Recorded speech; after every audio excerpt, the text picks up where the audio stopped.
Le réalisateur John Badham commence d'abord sa carrière à la télévision. Il décroche le succès en 1977 lorsqu'il dirige John Travolta dans le rôle de Tony Manero dans l'immense succès disco La fièvre du samedi soir. Le film reçoit une pluie de nominations aux Golden Globes et aux Oscars et propulse la carrière du jeune Travolta. Quelques années plus tard, il révèle un autre acteur, Matthew Broderick, et effraie le monde dans son thriller sur la guerre froide, War Game. Et il enchaîne ensuite les petits succès à l'image de Short Circuit, premier film d'action portant le label Touchdown.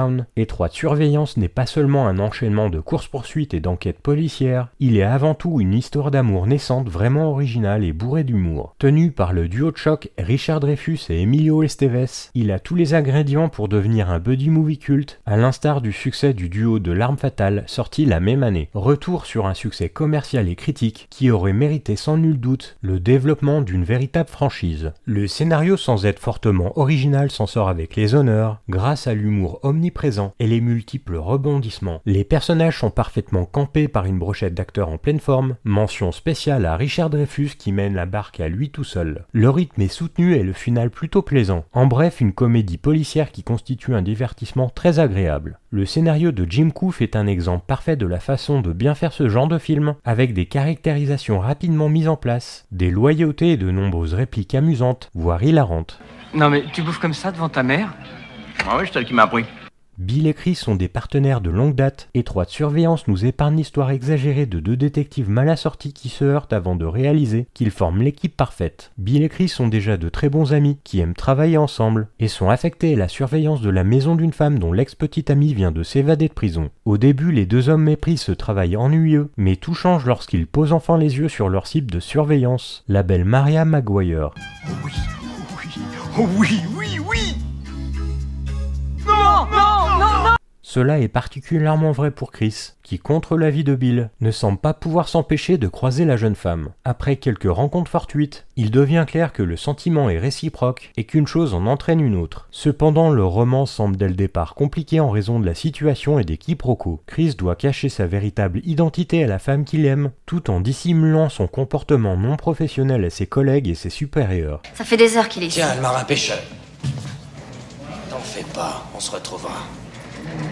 Vous avez des problèmes? Non, non, non, non, c'est un ami très drôle qui... Salut Chris. John Badham cède à la mode de l'époque. Sur le papier, tout porte à le penser. Un flic expérimenté en compagnonnage avec un jeune flic plein d'ambition renvoie aux recettes éprouvées du buddy movie, où deux personnalités antinomiques doivent composer l'une avec l'autre jusqu'à devenir inséparables. Or, dès sa première apparition, la complicité du duo ne fait aucun doute. S'il y a eu des tensions entre eux, celles-ci appartiennent désormais au passé et n'ont pas vocation à nourrir l'intrigue.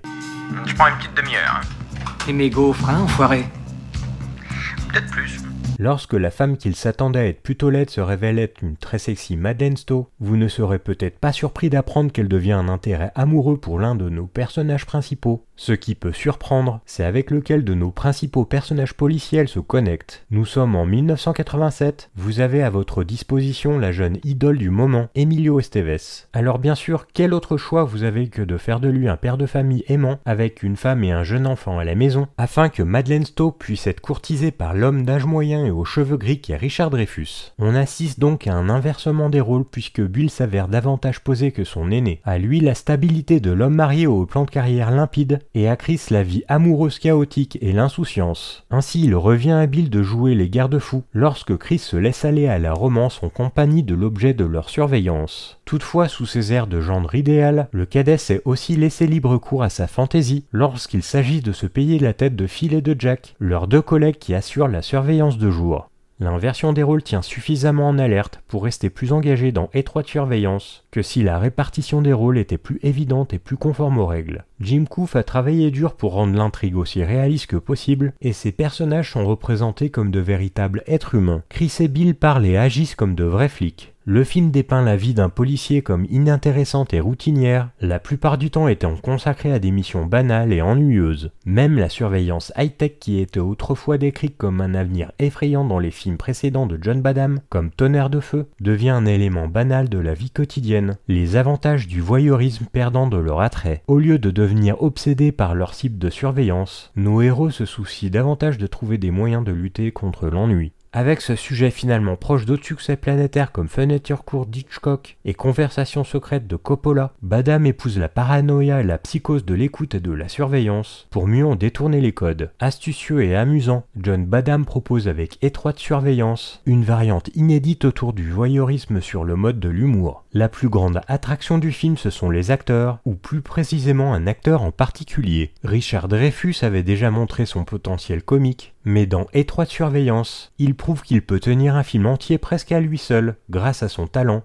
un peu comme Eddie Murphy. Son portrait de Chris est magnifique, représentant un policier expérimenté dont l'extérieur mature contraste avec sa personnalité comique et ses défauts qui nuisent à son efficacité en tant que flic. Un autre contraste amusant est celui de son partenaire, qui semble plus mature bien qu'il ait la moitié de son âge. L'immaturité et le comportement irrationnel de Chris sont cependant justifiables, puisque l'objet de son affection est interprété par Madeleine Stowe, l'une des plus belles actrices d'Hollywood. L'interaction de la comédienne avec Richard Dreyfuss est délicieuse, leur chimie est évidente à l'écran, et leurs moments de tendresse sont savoureux. Le coup de génie du scénario de Jim Coof est de faire observer à un Emilio Estevez ahuri les imprudences d'un Richard Dreyfuss déchaîné en train de jouer le joli cœur, et qui s'amuse à narguer son collègue, qu'il sait en train de l'observer. On rit donc beaucoup grâce au formidable abattage comique de Richard Dreyfuss, dont on se prend à regretter qu'il n'ait pas eu une carrière aussi riche que son énorme potentiel le laissait espérer depuis son apparition en scientifique déjanté dans Les Dents de la Mer en 1975. D'ailleurs, une référence aux Dents de la Mer est faite dans le film. Sur le tournage du film, Estevez questionne son partenaire sur une réplique du film de Spielberg, et Dreyfuss ne sait pas répondre alors que c'est une réplique de Hooper, son propre personnage. Cela sera alors intégré au film. Une histoire de requin sur une plage du Pacifique. J'en sais rien.